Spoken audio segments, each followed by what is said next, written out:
हम भारत के लोग भारत को एक संपूर्ण प्रभुत्व संपन्न समाजवादी पंथ निरपेक्ष लोकतंत्रात्मक गणराज्य बनाने के लिए तथा उसके समस्त नागरिकों को सामाजिक, आर्थिक और राजनीतिक न्याय, विचार, अभिव्यक्ति, विश्वास, धर्म और उपासना की स्वतंत्रता, प्रतिष्ठा और अवसर की समता प्राप्त करने के लिए तथा उन सब में व्यक्ति की गरिमा और राष्ट्र की एकता और अखंडता सुनिश्चित करने वाली बंधुता बढ़ाने के लिए दृढ़ संकल्प होकर अपनी संविधान सभा में आज तारीख 26 नवंबर 1949 ईस्वी मिति माघ शीर्ष शुक्ल सप्तमी संवत 2006 विक्रमी को एतद् द्वारा इस संविधान को अंगीकृत, अधिनियमित और आत्मार्पित करते हैं।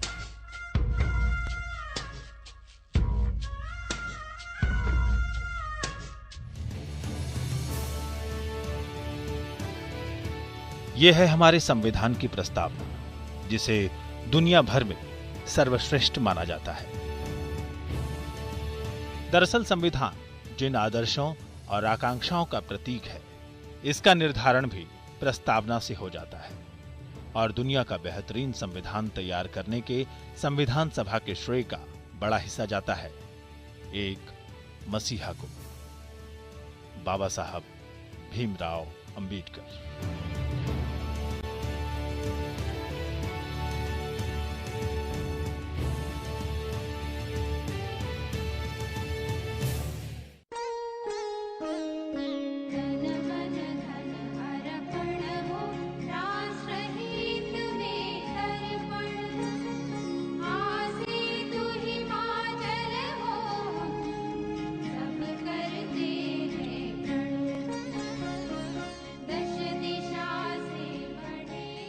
युगों युगों में कभी एक ऐसा मसीहा पैदा होता है जिसकी बातों और विचारों का देश और समाज पर बड़ा असर पड़ता है। उनके विचार युगों को बदल जाते हैं। अंबेडकर को जब हम लोग देखते हैं तो उनके जीवन के इतने ज्यादा शेड्स हैं, इतने चरित्र के इतने चेहरे हैं कि आप समग्र अंबेडकर को अगर आप देखें तो राष्ट्र नायक अंबेडकर या राष्ट्र निर्माता अंबेडकर के अलावा उनके लिए और कोई एक इमेज उन पर फिट नहीं बैठती है। आप उनको देखिए, संविधान निर्माता हैं, वो महिलाओं के आज़ादी के वो पक्षधर हैं, हिंदू कोड बिल लाते हैं, उनके इकोनॉमिक्स की उनकी थ्योरी पर इस देश में रिजर्व बैंक की स्थापना होती है, उनकी कल्पनाओं के आधार पर पहली बार एक रिवर वैली प्रोजेक्ट बनता है जो दामोदर रिवर वैली प्रोजेक्ट होता है, जहाँ पर नदी के पानी से बिजली बनाना और सिंचाई दोनों काम होता है। तो सैकड़ों सेड्स हैं एक व्यक्ति के जीवन में। बाबा साहब भीमराव अंबेडकर ऐसे ही महापुरुष हुए जिनकी बातों और जिनके विचारों ने देश के दलित और शोषित तबके के लिए सम्मानजनक जीवन का एक नया आधार पुख्ता किया। जिन लोगों में मेरा जन्म हुआ है, यदि मैं उनकी दास्ता की बेड़ियां न काट सका तो पिस्तौल की गोली से अपना जीवन समाप्त कर दूंगा।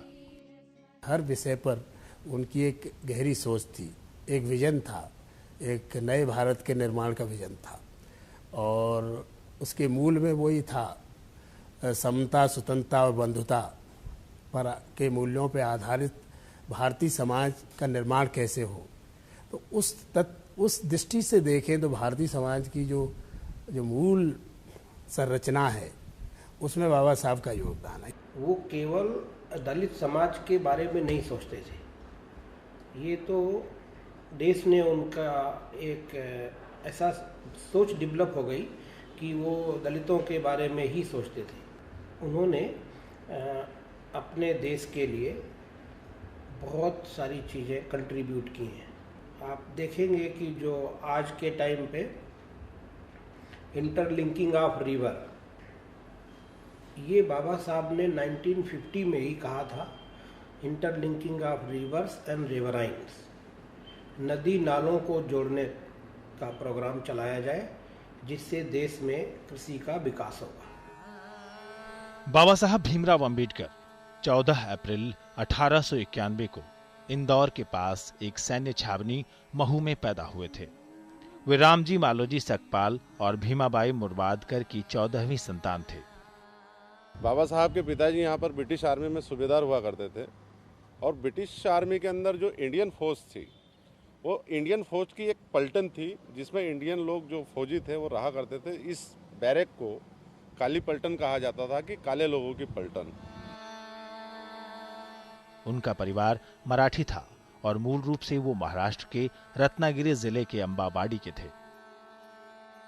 अंबेडकर के पुरखे लंबे समय से ईस्ट इंडिया कंपनी की सेना में थे। भीमराव के पिता रामजी ब्रिटिश फौज में सूबेदार थे। रामजी पढ़े लिखे थे और भीमराव की पढ़ाई लिखाई पर उन्होंने बहुत ध्यान दिया। बालक भीमराव 5-1 साल के रहे होंगे कि उनके पिता सतारा चले गए और 1896 में भीमराव का दाखिला वहां के स्कूल में करवा दिया गया। माना जाता है कि जाति की वजह से अपने स्कूली जीवन में उन्हें अनेक अपमानजनक स्थितियों का सामना करना पड़ा।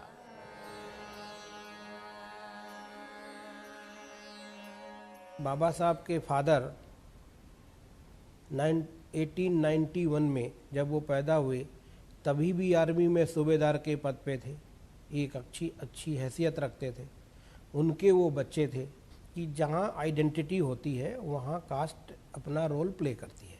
वो तब भी था, आज भी है। कोई भी आज भी ये कह करके कि वो शेड्यूल कास्ट का है या दलित है, किसी प्रोमिनेंट रिलीजियस प्लेस पर या प्रोमिनेंट प्लेस पे अपनी जगह नहीं बना सकते। इन सब स्थितियों का धैर्य और वीरता से सामना करते हुए उन्होंने स्कूली शिक्षा समाप्त की। वो हिंदुस्तान के अंदर पहले महार थे जिन्होंने मैट्रिक की परीक्षा पास करी। तो जब उन्होंने मैट्रिक की परीक्षा पास करी तो बाबा साहब के जो गुरु थे वो ब्राह्मण वर्ग के थे। कुलेस्कर गुरुजी उनका नाम था। वो बड़े अचंभित हुए। तो बाबा साहब का जो ओरिजिनल सरनेम था वो अंबेडकर नहीं था, बाबा साहब का सरनेम सकपाल था। तो उन्होंने बाबा साहब को सम्मान देने के लिए कि आज से तो तुम्हारी जाति का जो नाम है सकपाल, वो आज से वो नहीं रहेगा। आज तुमने ये अंबाडबे गांव का पूरा नाम रोशन करा है, तो आज से तुम आंबेवाड़ी कर के लाओगे। हम तो ये समझते हैं कि जो अंबेडकर उनके टीचर थे, उन्होंने अपना नाम उनको दिया था। उनकी प्रतिभा को देखते हुए दिया होगा या उनकी सोच में कहीं रहा होगा कि बच्चा हो ना रहे, आगे चल करके ऐसा ना हो जाए कि इसको जातिगत कुछ हो या अनटचेबिलिटी फेस करनी पड़े, तो उन्होंने अपना नाम दे दिया होगा। अब ये तो जो टीचर थे वो ब्राह्मण थे और ब्राह्मण्स का रोल बाबा साहब की पर्सनालिटी में ग्रोथ में बहुत अच्छा रहा है। फिर कॉलेज की पढ़ाई शुरू हुई। इस बीच पिता का हाथ तंग हुआ, खर्चे की कमी हुई। एक मित्र उन्हें बड़ौदा के शासक गायकवाड़ के यहां ले गए। शायाजी गायकवाड़ ने उनके लिए स्कॉलरशिप की व्यवस्था कर दी और अंबेडकर ने अपनी कॉलेज की शिक्षा पूरी की। साल 1907 में मैट्रिकुलेशन पास करने के बाद वे एलिफिंस्टन कॉलेज से साल 1912 में ग्रेजुएट हुए। बड़ौदा के नरेश जो थे, महाराजा गायकवाड़ बड़ौदा नरेश, उन्होंने जब स्कॉलरशिप दी थी तो स्कॉलरशिप देते वक्त जो रेट थे विदेश के खर्चे के, उसके अनुसार दी गई थी। लेकिन जैसे ही उनका प्रवेश हुआ था अमेरिका में, तो जो रुपयों का जो मूल्यांकन है, रुपया का अवमूल्यन होने से वो पैसा कम पड़ गया था। दूसरी बात, बीच में ही उनकी छात्रवृत्ति नहीं बढ़ने से उसी कम राशि में उनको गुजारा करना पड़ा। 1913 से 1915 के बीच जब अंबेडकर कोलंबिया विश्वविद्यालय में पढ़ाई कर रहे थे, तब उन्होंने प्राचीन भारतीय व्यापार पर एक शोध प्रबंध लिखा था। इसमें उन्होंने दूसरे देशों के साथ भारत के व्यापारिक संबंधों पर विचार किया। बाद में अपने इन विचारों को उन्होंने the evolution of provincial finance in British India नाम की किताब में व्यक्त किया। उन्होंने विश्व के पूरे प्रवाह को, आर्थिक प्रवाह को जान लिया था और उन्होंने ये बात कही थी कि ये हम मानते हैं कि ब्रिटिशों ने 200 साल के अपने शासन में भारत में सभ्यता तो दी, रोड तो अच्छे बनाए, पोस्टल सर्विसेज टेलीग्राफी की सेवाएं दी, लेकिन ये कैसा न्याय है कि भारत का जितना भी धन है और संपत्ति है वो युद्ध करने वाले ब्रिटिशों के लिए भारत को कर्जदार बनाते रहे हो। प्रसिद्ध अमेरिकी अर्थशास्त्री सेलिगमैन के प्रभाव में आए अम्बेडकर ने कोलंबिया विश्वविद्यालय से साल 1917 में पीएचडी की उपाधि हासिल की। उनके शोध का विषय था national development for India, a historical and analytical study. इसी साल उन्होंने लंदन स्कूल ऑफ इकोनॉमिक्स में दाखिला लिया, लेकिन पैसे की कमी थी तो शिक्षा बीच में अधूरी छोड़कर वापस आना पड़ा। कुछ दिनों तक वे बड़ौदा राज्य के सैन्य सचिव रहे, लेकिन यहां भी जातिगत भेदभाव ने उनका पीछा नहीं छोड़ा। फिर अम्बेडकर बड़ौदा से बंबई आ गए। साल 1917 से 1919 के बीच वे सिडेनहम कॉलेज बंबई में राजनीतिक अर्थशास्त्र के प्रोफेसर भी रहे। डिप्रेस्ड क्लासेस कॉन्फ्रेंस से भी जुड़े और सक्रिय राजनीति में भागीदारी शुरू की। अंबेडकर ने इसी दौरान 31 जनवरी 1920 को मूक नायक नाम का एक मराठी साप्ताहिक भी शुरू किया। गांधी की पत्रकारिता के समानांतर और कई बार उससे ज़्यादा तीखे तेवर के साथ अंबेडकर की पत्रकारिता आती है। जैसे गांधी 1933 में जाकर हरिजन नाम की का अपना वो की पत्रिका लॉन्च करते हैं पुणे पैक्ट के बाद, जबकि अंबेडकर उससे बहुत पहले से मेरे ख्याल से वो 1920 के आसपास का समय रहा होगा, 1920 वाले दशक का मामला रहा होगा, जब वो मूक नायक ऑलरेडी वो चला रहे होते हैं। और एक तरह से जो दलित पब्लिक स्फीयर है, जो दलितों के बीच की आवाज़ और उनके बीच के विमर्श और उनके बीच के ओपिनियन मेकिंग, इसके लिए वो लगातार एक पत्रिका के और अखबार के महत्व को स्वीकार करते हैं।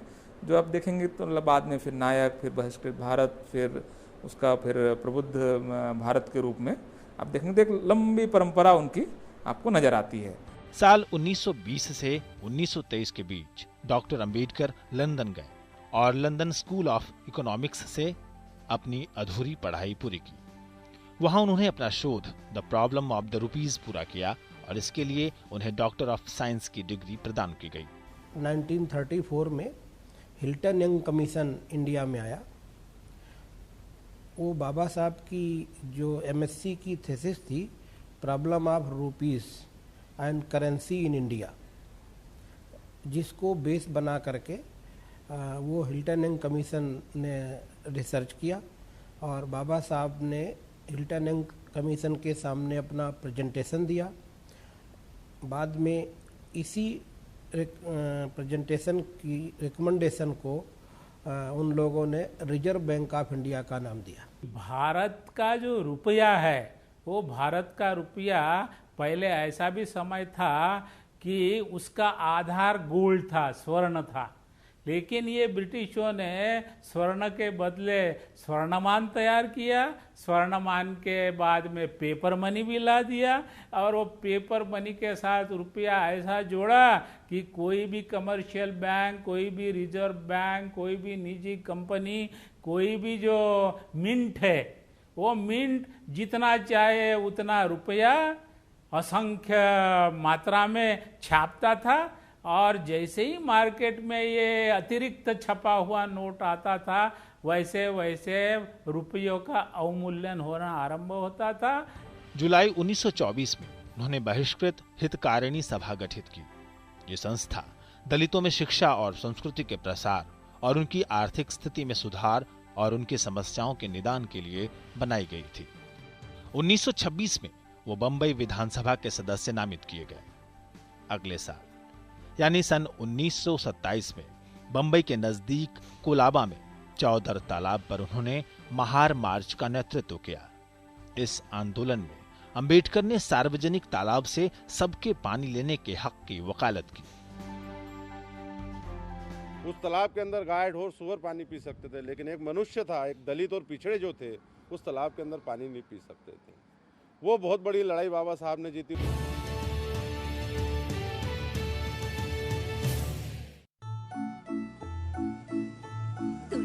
जाए तेल लेने जाने भी दो ना इन कतारों से, हमको लेना ना देना, हट पगले जाने देना।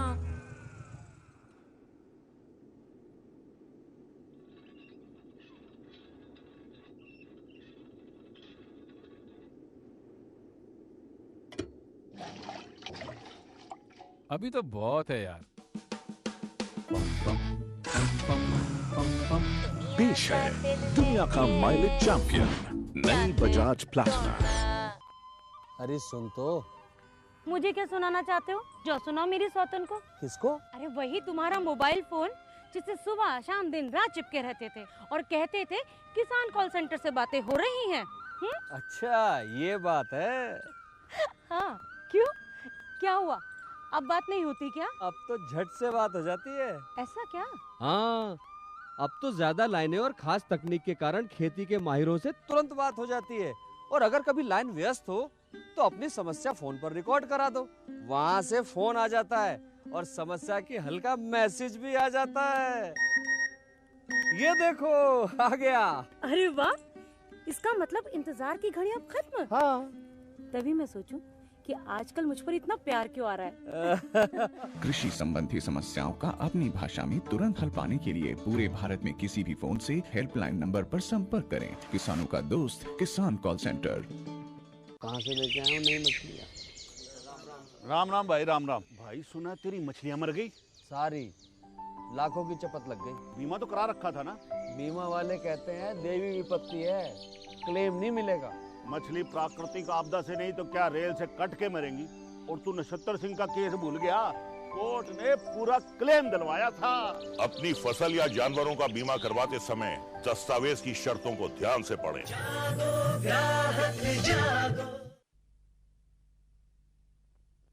सब्जी में मसाला ज्यादा है। कितनी बार कहा है कि जितनी जरूरत हो बस उतना ही डाला करो। अरे मुझसे तो ऐसा कभी कभार होता है। और तुम जो हमेशा खेत में अनाप शनाप कीटनाशक डालते हो उसका क्या?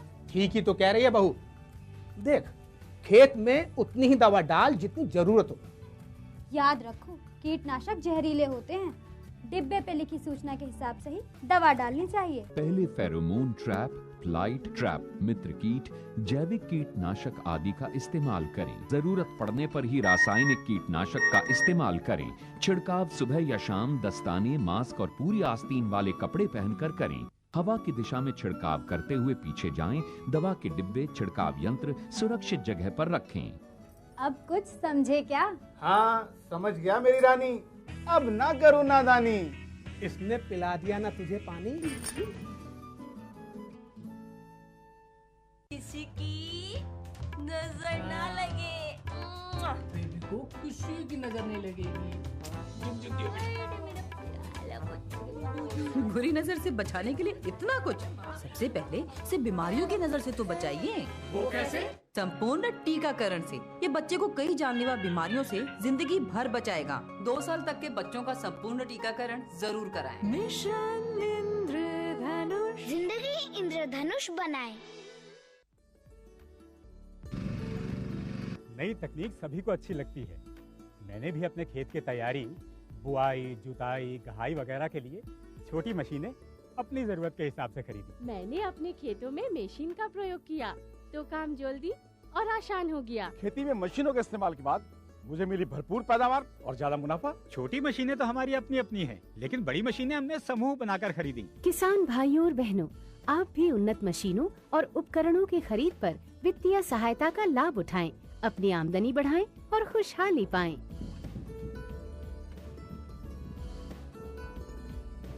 हो गया।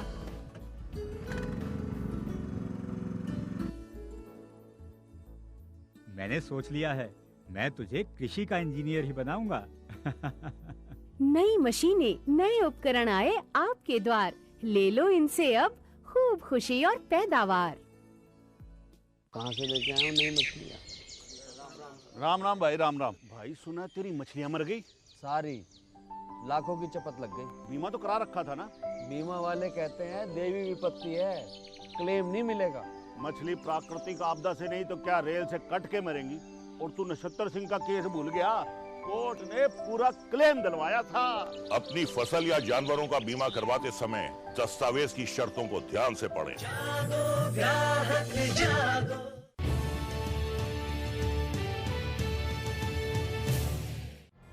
स्त्री सरोकारों के प्रति डॉक्टर भीमराव अंबेडकर का समर्पण किसी जुनून से कम नहीं था। स्त्री मुक्ति को भारत में जाति मुक्ति के प्रश्न से जोड़ते हैं और व्यक्तियों की आज़ादी के प्रश्न से जोड़ते हैं।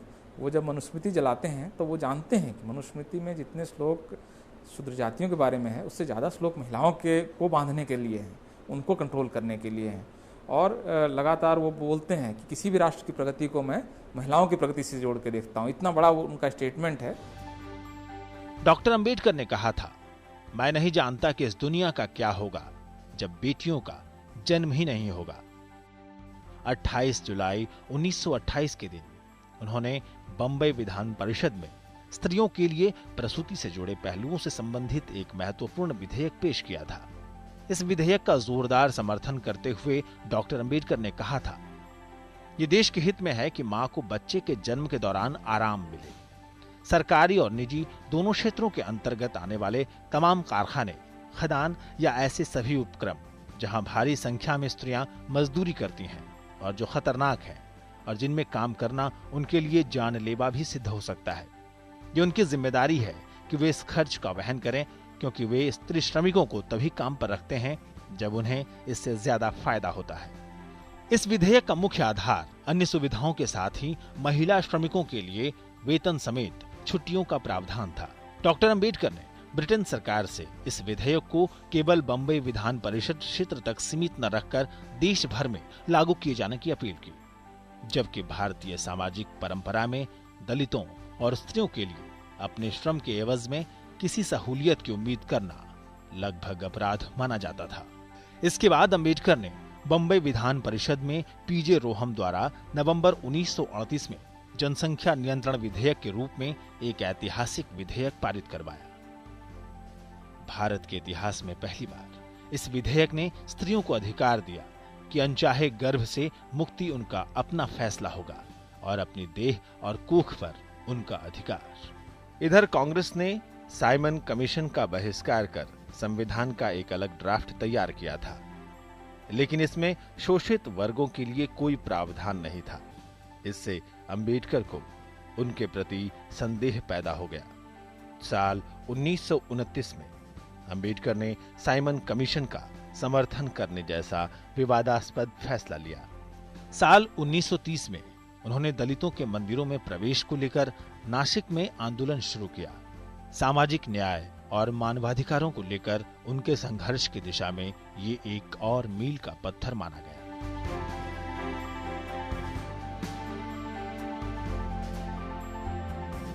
चौबीस दिसंबर 1932 को अंबेडकर और महात्मा गांधी के बीच पूना पैक्ट हुआ।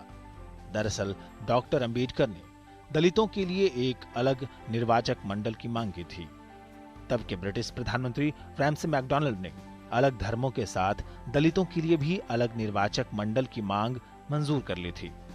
भारतीय नेताओं ने इसे अंग्रेजों की बांटो और राज करो की नीति का हिस्सा माना और गांधी जी ने इसकी पुरजोर मुखालफत की थी।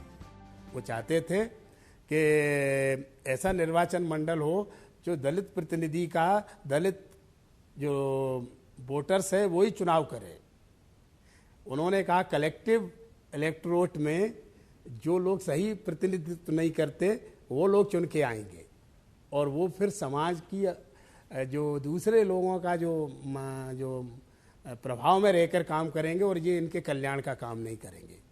तो एक्चुअली सेपरेट इलेक्टोरेट की बात बाबा साहब करते थे।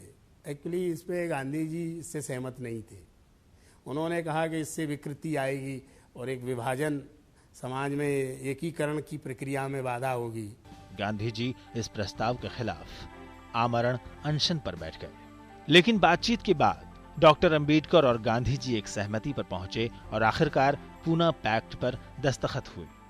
इस पैक्ट के मुताबिक चुनाव क्षेत्रों के साथ ही सरकारी नौकरियों और विधान मंडलों में दलितों के लिए आरक्षण की बात मान ली गई, लेकिन पृथक निर्वाचक मंडलों की बात खारिज कर दी गई।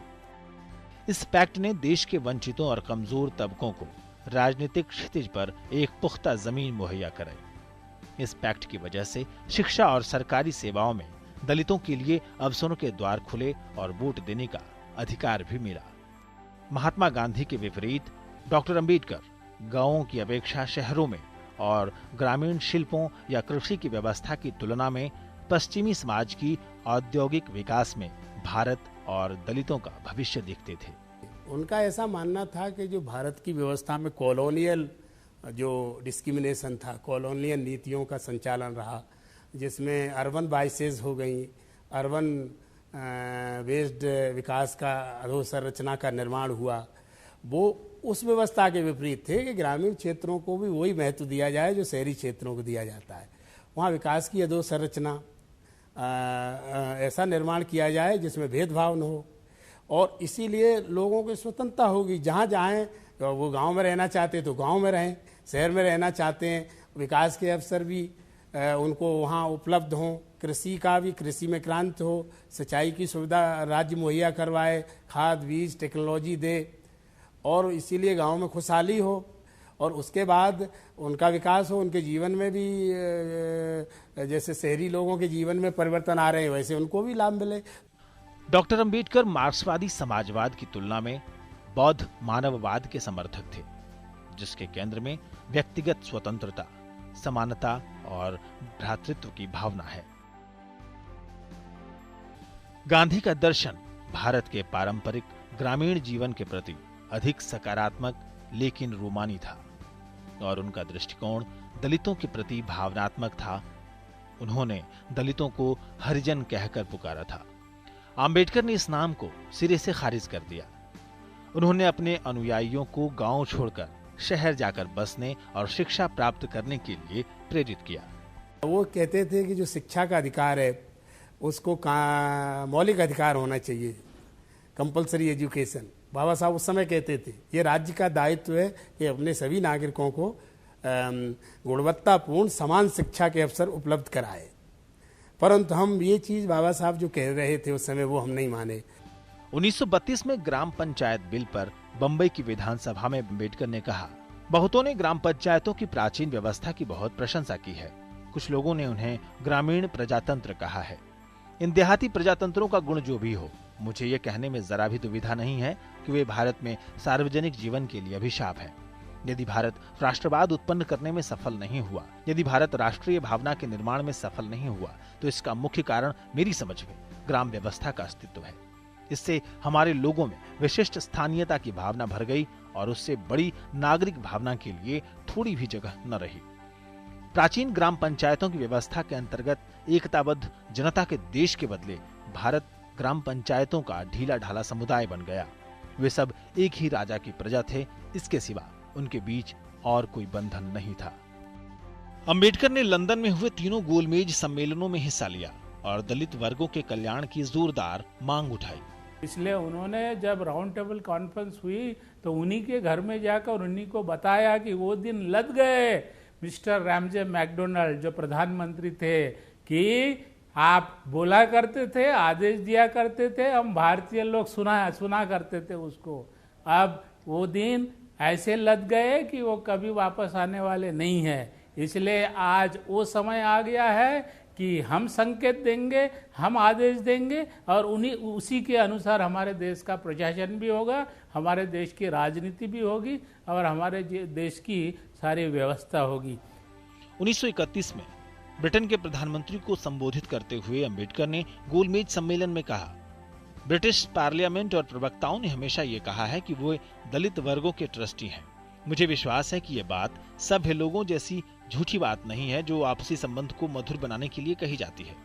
मेरी राय में किसी भी सरकार का ये निश्चित कर्तव्य होगा कि जो धरोहर उनके पास है उसे वो गंवा न दे। यदि ब्रिटिश सरकार हमें उन लोगों की दया के भरोसे छोड़ देती है जिन्होंने हमारी खुशहाली की ओर जरा भी ध्यान नहीं दिया, तो ये बहुत बड़ी गद्दारी होगी।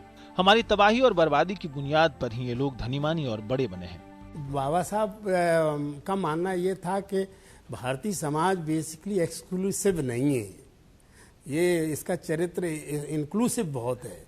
जातीय व्यवस्था में कुछ लोग तो बिल्कुल ही सामाजिक जो सामाजिक जो ताना वाना है उससे दूर हैं और उनके साथ जो छुआछूत और भेदभाव का वातावरण रहा तो उनके भीतर वो उनको विकास के अवसर नहीं मिले, उनको शिक्षा के अवसर से वंचित रहे सदियों से।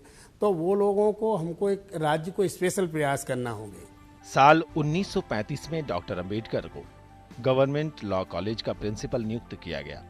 इसी दौरान हिंदू धर्म में व्याप्त जाति प्रथा के खिलाफ उन्होंने अपना मशहूर बयान दिया था, मैं एक हिंदू के तौर पर पैदा हुआ क्योंकि इस पर मेरा कोई बस नहीं, लेकिन मैं एक हिंदू के तौर पर मरूंगा नहीं। अगस्त 1936 में उन्होंने इंडिपेंडेंट लेबर पार्टी गठित की और 1937 में हुए बम्बई विधानसभा के चुनावों में इस पार्टी ने 15 सीटें जीती।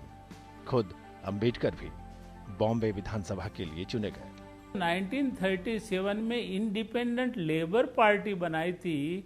उस लेबर पार्टी के तहत केंद्रीय सरकार के लिए उन्होंने जितनी भी सीटें लड़ाई वो सारी की सारी सीटें जीत गए, और विधानसभा के लिए जितनी सीटें उन्होंने लड़ाई थी वो भी सीटें उन्होंने ज़्यादा से ज़्यादा मात्रा में जीती।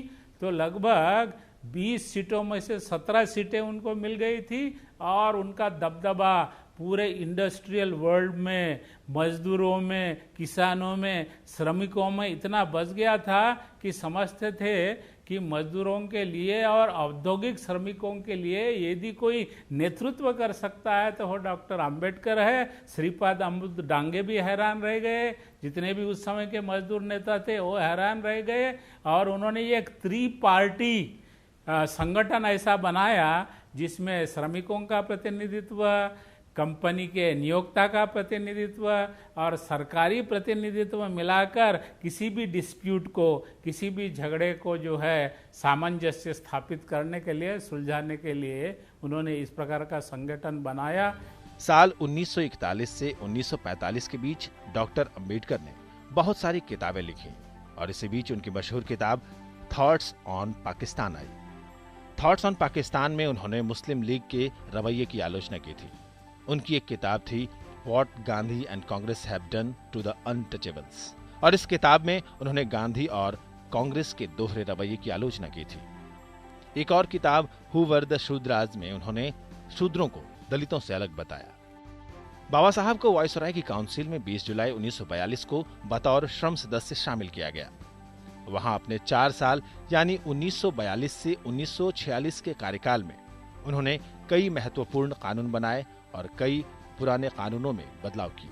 1942 में जब यहाँ पे ब्रिटिश रूल था उस समय, जो कमेटी बनाई जाती थी तो जो मेंबर्स बनाए जाते थे उनके वायसराय के, उनका मिनिस्टर जैसा स्टेटस होता था। तो ये श्रम मंत्री के मेंबर थे जो लेबर पे विभाग था, और भी उनके पास वाटर भी था, लेबर भी था, इलेक्ट्रिसिटी भी था, ये विभाग थे। तो आज के टाइम पे जब कॉन्स्टिट्यूशन लागू हुआ उसके बाद में वो मंत्रालय बन गए, पहले वो मेंबर हुआ करते थे, तो उनका भी स्टेटस मिनिस्टर जैसा होता था। तो उस समय उन्होंने जो लेबर्स के लिए जो एक्ट की ड्राफ्टिंग किया, वो तो बाद में 1948 में जब बाबू जगजीवन राम लेबर मिनिस्टर बने पहली बार, तो वो एक्ट आया है। उसके पहले 1942 में जो लेबर पे जो सुधार आया, उस समय एक्ट नहीं था, लेकिन लेबर रिफॉर्म्स बनाए गए, उसी को बाद में लेबर एक्ट में कन्वर्ट किया गया 1948 में।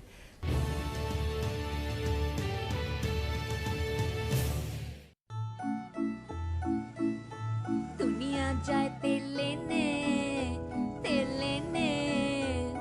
जाने भी दो ना, इनका तारों से हमको लेना ना देना, हट पगले जाने देना।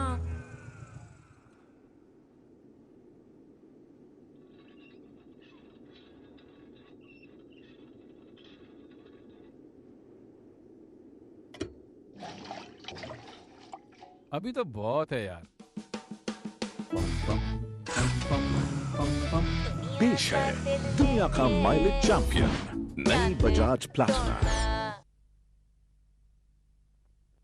सब्जी में मसाला ज्यादा है। कितनी बार कहा है कि जितनी जरूरत हो बस उतना ही डाला करो। अरे मुझसे तो ऐसा कभी कभार होता है, और तुम जो हमेशा खेत में अनाप शनाप कीटनाशक डालते हो उसका क्या? ठीक ही तो कह रही है बहू। देख, खेत में उतनी ही दवा डाल जितनी जरूरत हो। याद रखो, कीटनाशक जहरीले होते हैं। डिब्बे पे लिखी सूचना के हिसाब से ही दवा डालनी चाहिए। पहले फेरोमोन ट्रैप, फ्लाइट ट्रैप, मित्र कीट, जैविक कीटनाशक आदि का इस्तेमाल करें। जरूरत पड़ने पर ही रासायनिक कीटनाशक का इस्तेमाल करें। छिड़काव सुबह या शाम दस्ताने, मास्क और पूरी आस्तीन वाले कपड़े पहनकर करें। हवा की दिशा में छिड़काव करते हुए पीछे जाएं। दवा के डिब्बे, छिड़काव यंत्र सुरक्षित जगह पर रखें। अब कुछ समझे क्या? हाँ समझ गया मेरी रानी, अब ना करो नादानी। इसने पिला दिया ना तुझे पानी।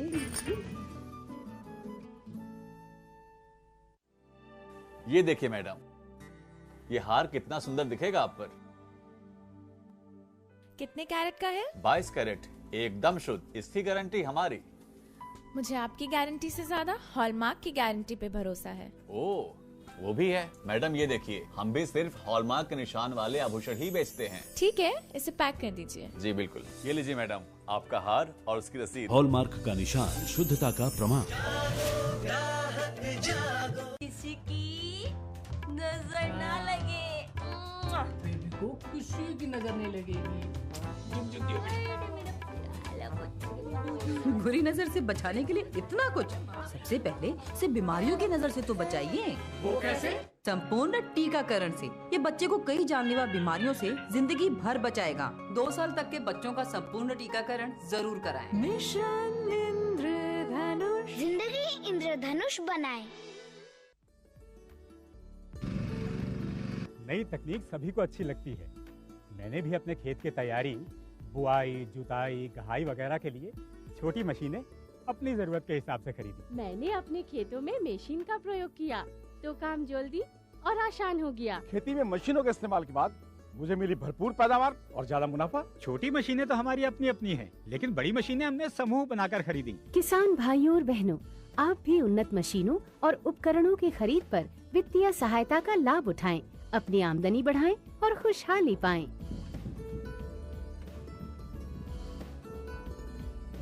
हो गया।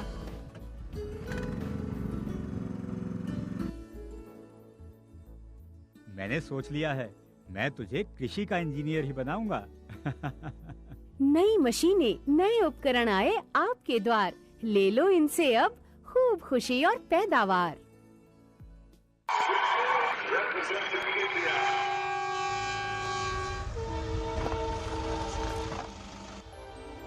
ओए, ओलंपिक हीरो डर गया? यार तू भी, अब तक तो निकल जाते, ट्रेन तो दूर थी। रेलवे ने मुझे असली हीरो बनाया है दोस्त। मुझे तुम्हारी भी चिंता है और रेल में बैठे हुए यात्रियों की भी। मानव रहित रेल क्रॉसिंग पर सावधानी बरतें, अपने परिवार और देश के हीरो बने। भारतीय रेल, आपकी सुरक्षा हमारा ध्येय।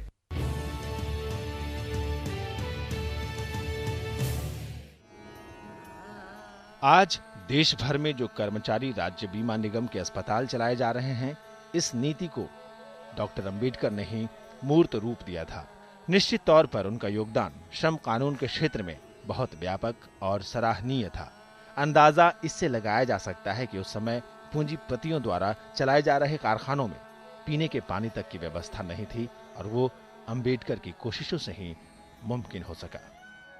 भारतीय राज्य जो भूमि सुधार के कार्यक्रम बड़े पैमाने पर चालू किए गए, आरक्षण को लागू किया गया और श्रम सुधार के कानून आए, किसानों के कल्याणकारी योजना के काम आए और जो उन्होंने कहा था कि जो सार्वजनिक क्षेत्र में जो उत्पादन के संसाधन हैं उन पे भी नियंत्रण होना चाहिए उनका, जैसे इरिगेशन की, जैसे जो सिंचाई की सुविधाओं का फैलाव हो और जिसको जो दामोदर वैली घाटी का जो प्रोजेक्ट था उसमें बाबा साहब के विचार थे। उन्होंने कहा कि ऐसा एक विकास का ढांचा तैयार किया जाए जो गांव का किसान है, गांव का मजदूर है, गांव का आम जनमानस है, उसको भी विकास का लाभ मिल सके। ऐसे भी पानी का अधिकार दलितों के लिए हमेशा संघर्ष का कारण रहा है। खुद अंबेडकर भी इस दर्द के साथ ही जन्मे और इस समस्या का सामना किया।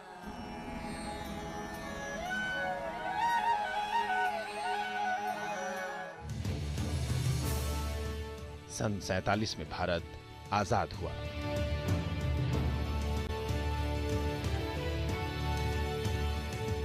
अंबेडकर को बंगाल से संविधान सभा के लिए सदस्य चुना गया।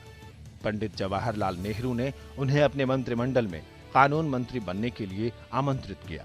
वे संविधान सभा की प्रारूप समिति के अध्यक्ष चुने गए। साल 1948 में डॉक्टर अंबेडकर ने संविधान का मसौदा पूरा कर लिया और इसे संविधान सभा में प्रस्तुत किया। So far, as the ultimate goal is concerned, I think none of us need have any apprehension. None of us need have any doubt. But my fear, which I must express clearly, is this. Our difficulty, as I said, is not about the ultimate future. Our difficulty is how to make the heterogeneous mass that we have today take a decision in common and march in a cooperative way on that road which is bound to lead us to unity. Our difficulty is not with regard to the ultimate. Our difficulty is with regard to the beginning. Mr. Chairman, therefore, I should have thought that in order to make a start, in order to induce every party, every section in this country, it would be the act of greatest statesmanship for the majority party even to make a concession to the prejudices of people who are not prepared to march together. And it is for that I propose to make this appeal. Let us leave aside slogans. Let us leave aside words which frighten people. Let us even make concession to the prejudices of our opponents. Bring them in so that they may willingly join with us on marching upon that road, which, as I said, if we walk long enough, must necessarily lead us to unity. And if I, therefore, from this place, support Dr. Jaggar's amendment, it is because I want all of us to realize that whether we are right or wrong, whether the position that we take is consonance with our legal rights, whether that accords with the statement of May 16th or December 16th, leave all that aside. This is too big a question to be reduced to the position of mere legality. It is not a legal question. I say leave aside all these considerations and make some attempt whereby those who are not prepared to come will come. Let us make it possible for them to come. That is my appeal. Hindu कानूनों को संहिताबद्ध करने के लिए अक्टूबर 1948 में उन्होंने संविधान सभा में हिंदू कोड बिल पेश किया। नेहरू जी के कहने पर कि नहीं अंबेडकर जी, मैं आपका हिंदू कोड बिल जो है पारित करने की कोशिश करूंगा, ये अभिवचन देने के बाद ही बाबा साहब ने प्रयास करके उसको मुकम्मल किया। लेकिन जब पारित होने की बारी आई और विरोध देखा ऑर्थोडॉक्स हिंदुओं का, तो उन्होंने कहा कि नहीं, ये जो महिला विधेयक बिल है खास करके विवाह को लेकर, इसको टुकड़े में बांटो, क्योंकि एक साथ बांटेंगे तो ऑर्थोडॉक्सी वाले लोग नाराज हो जाएंगे। टुकड़ों में बांट दिया उन्होंने। उत्तराधिकार का टुकड़ा बाद में पारित करेंगे, विवाह परित्याग का टुकड़ा बाद में पारित करेंगे, गोद लेने का टुकड़ा बाद में पारित करेंगे, और महिलाओं को जो है दत्तक लेने का जो अधिकार है और पैतृक संपत्ति में जो उत्तराधिकार का टुकड़ा है बाद में पारित करेंगे। अंबेडकर मान गए, तब भी इनकी हिम्मत नहीं हुई है। नेहरू जी की प्रधानमंत्री होने के बावजूद डॉक्टर अंबेडकर ने कहा कि लोगों के मन में समता का विचार जाना चाहिए। अप्रैल 1947 में डॉक्टर अंबेडकर ने हिंदू कोड बिल का मसौदा तैयार कर संविधान सभा में रखा, जिस पर बहस होनी थी। ये बिल मुख्य रूप से संयुक्त या अविभाजित हिंदू परिवार में संपत्ति के अधिकार से संबंधित था। ये अगर उस वक्त पारित हो गया होता तो स्त्रियों को स्वतंत्र और आत्मनिर्भर बनाने की दिशा में मील का पत्थर साबित हो सकता था। ये सिर्फ स्त्री अधिकारों पर आधारित था और यही इस बिल की खासियत थी। हिंदू कोड बिल में स्त्रियों को अपनी मर्जी से विवाह और तलाक, पति से अलग रहने पर गुजारा भत्ता, गोद लेने, खासकर बच्ची को भी गोद लिए जाने और बच्चों के संरक्षण का भी अधिकार दिया गया था। संपत्ति का विभाजन होने पर उसमें घर की स्त्रियों के रूप में माँ, पत्नी और बेटी सभी का हिस्सा निर्धारित किया गया। स्त्रियों को पैतृक संपत्ति में बराबर के अधिकार की बात करते हैं। ये उस समय बहुत बड़ी बात थी, क्योंकि उस समय तक पुत्र का ही अधिकार ज़्यादातर पैतृक संपत्ति में होता था। तो पहली बार वो इसकी बात करते हैं। पति और पत्नी विच्छेद की स्थिति में वो गुजारा भत्ता की बात करते हैं। बहुत मॉडर्न थॉट्स हैं। तो आप देखेंगे तो लगातार वो जो इसमें 6-7 महत्वपूर्ण बातें हैं, उसमें से ये सारी चीज़ें जो हैं ये अपने समय के हिसाब से बहुत क्रांतिकारी थी। इस क्रांतिकारी बिल से इस वक्त तूफान आ गया था। जिस देश में स्त्री को इंसान होने के बुनियादी अधिकारों से भी वंचित किया गया था, उसे एक साथ इतने सारे हक दिए जाने वाले थे। लेकिन आखिरकार फिजूल की प्रक्रिया से जूझते रहने के बाद इस बिल को ठंडे बस्ते में डाल दिया गया। हालांकि इसमें सुझाए गए 4 प्रावधानों को तब किसी तरह पारित किया गया। 4 साल बाद कानून मंत्री के रूप में अंबेडकर ने एक बार फिर हिंदू कोड बिल को संसद में रखा, लेकिन उनकी तमाम कोशिशें बेकार हो गईं जब यह बिल भारी मतों से पराजित हो गया। बाबा साहब ने अपना पुरजोर कोशिश किया कि महिलाओं को उनका अधिकार मिले, और जब वो उसमें सक्सेस नहीं हुए तो उन्होंने पार्लियामेंट से रिजाइन भी किया था। तो ये काफ़ी पार्लियामेंट्री डिबेट का विषय है और अल्टीमेटली वो बात सही निकली। तो वो ये दर्शाता है कि बाबा साहब का जो विजन था और महिलाओं के प्रति जो उनका एक उत्तरदायित्व था, जो जिम्मेदारी थी, उसको निभाने के लिए उन्होंने इतना बड़ा कदम उठाया कि उन्होंने पार्लियामेंट से रिजाइन तक किया था। हिंदू कोड बिल का पराजित होना अंबेडकर की निगाह में उनकी निजी हार थी। इस विधेयक पर कांग्रेस के भीतर भारी मतभेद पैदा हो गया और इस वजह से इसे सितंबर 1951 तक टाल दिया गया। स्त्री अधिकारों के प्रति डॉक्टर अंबेडकर कितने संवेदनशील थे, इसका अंदाजा इसी से लगाया जा सकता है कि इस हार के बाद उन्होंने 27 नवंबर 1951 को कानून मंत्री के पद से इस्तीफा दे दिया। कि अंबेडकर साहब के कैबिनेट से हटने के बाद भी एक भारत का जनमानस कुल मिलाकर अंबेडकर के पक्ष में आता है, और ये सारे कानून, ये सारी जो अलग अलग चीज़ें हैं, ये सब एक एक करके अलग अलग कानून की शक्ल में धीरे धीरे उसी संसद में पारित होती हैं। मतलब कि भारत का जो जनमानस है, भारत का संसद है, भारत की जो उस समय की सरकार बाद में जो भी रही, वो लगातार अंबेडकर की चीज़ों को स्वीकार करती चली गई। अंबेडकर कहीं ना कहीं एक विजनरी थे जो इसको जल्दी उसको चाहते थे कि वो मुक्ति का प्रश्न जल्दी हल हो, इसको बहुत प्राथमिक प्रश्न मानते थे। इस वजह से इस पर उन्होंने जोर दिया, और क्योंकि आधी आबादी की मुक्ति के बगैर इस देश की कोई मुक्ति होगी ऐसी वो कल्पना भी नहीं कर सकते थे। उनका मानना था कि अगर आधी आबादी पीछे रह जाएगी तो देश मुक्त नहीं होगा। नेशन की उनकी परिभाषा ही ये नहीं है कि एक झंडा हो और एक नक्शा हो या एक कोई सरकार हो, इतने भर से वो नेशन नहीं मानते थे। 1949 में डॉक्टर अंबेडकर द्वारा पेश किए गए मसौदे को मामूली संशोधन के बाद मंजूर कर लिया गया। इसके तहत संविधान में अनुसूचित जातियों, अनुसूचित जनजातियों और पिछड़े वर्गों के सामाजिक न्याय के लिए कई प्रावधान किए गए। रूप से आप देखेंगे तो अफर्मेटिव एक्शन जो है ये बाबा साहब के थॉट प्रोसेस का मेजर पार्ट रहता है। कम से कम पोस्ट पूना पैक्ट तो निश्चित रूप से रहता है। उससे पहले वो एक और चीज़ की मांग करते हैं जो कि पूना पैक्ट के बाद चूँकि उसकी स्थिति नहीं रह जाती है और गांधी का दबाव आता है, आप देखेंगे तो उसमें एक वो संभव शायद नहीं हो पाता है राजनीतिक स्थितियों में। इसके बाद वो अफर्मेटिव एक्शन बहुत जोर देते हैं, शिक्षा पर बहुत जोर देते हैं, नौकरियों में बराबर की हिस्सेदारी पर बहुत जोर देते हैं। ये उनके लिए एक तरह से केंद्रीय प्रश्न है, और इस पर आप देखेंगे कि संविधान सभा को वो सहमत भी कर लेते हैं। संविधान सभा बहुत डिबेट नहीं करती है कि अफर्मेटिव एक्शन होना चाहिए नहीं होना चाहिए। आप पूरी डिबेट अगर पढ़ के देखेंगे तो संविधान सभा बहुत सहजता से इस बात को स्वीकार करती है कि रिजर्वेशन की जरूरत है, क्योंकि राष्ट्र में सबकी हिस्सेदारी का जो प्रश्न है, जो उन्होंने एक तरह से अपने केंद्रीय प्रश्न के रूप में लिया था कि सबकी हिस्सेदारी होनी चाहिए, सबका राष्ट्र होगा तभी राष्ट्र मजबूत होगा।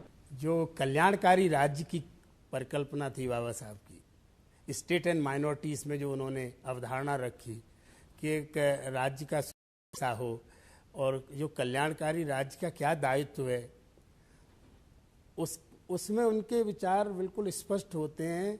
वो समतामूलक समाज के निर्माण में सामाजिक, आर्थिक, सांस्कृतिक जो भारत की संरचना है उसको ऐसा रूप प्रदान करना चाहते थे कि जिसमें समता स्थापित हो सके। इसीलिए जो आर्थिक राज्य समाजवाद के जो विचार बाबा साहब को हम देखें तो उसमें जैसे जो बैंक का राष्ट्रीयकरण हो, इंश्योरेंस का राष्ट्रीयकरण हो, हैवी इंडस्ट्री है उसका राष्ट्रीयकरण हो, और जो भूमि सुधार ऐसे हों जिसमें सबके अधिकार स्थापित हों, समानता हो, और इसीलिए उन्होंने कहा कि nationalisation and collectivisation of land की बात की।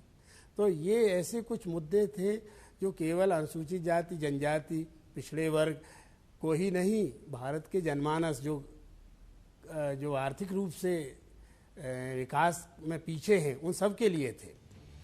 साल 1952 में डॉक्टर अंबेडकर ने बंबई सीट से निर्दलीय लोकसभा का चुनाव लड़ा, लेकिन उन्हें चुनाव में हार का सामना करना पड़ा।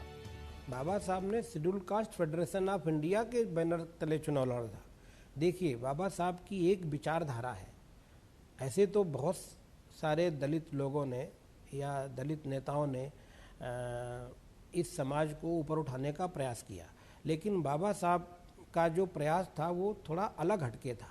बाबा साहब ने कभी कंप्रोमाइज नहीं किया ऐसी किसी शख्सियत के साथ में या ऐसी किसी पार्टी के साथ में जहां उनकी अपनी विचारधारा की अहमियत ना हो, उस पार्टी में जा कर के वहाँ पे नहीं है। वो उन्होंने अपनी खुद की schedule caste federation of India के बैनर तले चुनाव लड़ा, चुनाव हार गए, बट उसका एक मैसेज गया पूरे देश में। मार्च 1952 में डॉक्टर अंबेडकर को राज्यसभा का सदस्य मनोनीत किया गया।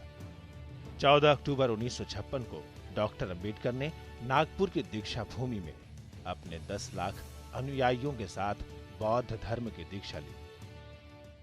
इस देश में जो धर्मांधता थी, जातीयता थी या कल्पना निश्चित मान्यता थी या छुआछूत की धारणाएं थी, वो धारणाएं नष्ट नहीं हुई थी। इसीलिए डॉक्टर बाबा साहब अम्बेडकर को ऐसा लगा कि इस देश में सही मायने में जो अत्याचारित समाज है, अन्यायग्रस्त समाज है, जिनके ऊपर अनन्य प्रकार से अत्याचार होता है, ऐसे समाज को समता के प्रवाह में लाने के लिए बौद्ध धर्म जो मानवतावादी धर्म है, विश्व बंधुत्ववादी धर्म है, जहाँ मैत्री, प्रेम और करुणा और भाईचारे का विचार है, ऐसे धर्म का स्वीकार करने का बाबा साहब ने निश्चय किया।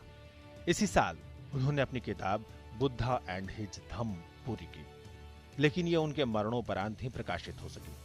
उनकी आखिरी पुस्तक द बुद्धा और कार्ल मार्क्स थी, जिसकी पांडुलिपि को उन्होंने अपनी मृत्यु से 4 दिन पहले ही अंतिम रूप दिया था।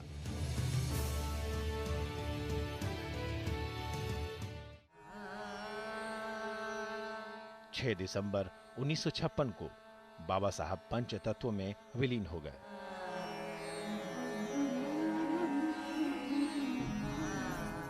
बाबा साहब जानते थे कि जिस वर्ग के लिए वो संघर्ष कर रहे हैं वो सामाजिक, आर्थिक, शैक्षणिक और राजनीतिक हर तरह से कमजोर है। ये चौतरफा लड़ाई थी। भारतीय प्रजातंत्र को मजबूत करना है तो जो ये विरोधाभास है इसको हमें जल्दी से जल्दी खत्म करना चाहिए और राज्य को ऐसी प्रयास करना चाहिए, ऐसा नियोजन करना चाहिए विकास का, जिससे कि जो वंचित है, जो जिसको न्याय नहीं मिला है, जो आर्थिक रूप से भी पिछड़ा है, सामाजिक रूप से पिछड़ा है और शैक्षणिक रूप से पिछड़ा है, उसको भी समान अवसर उपलब्ध हो।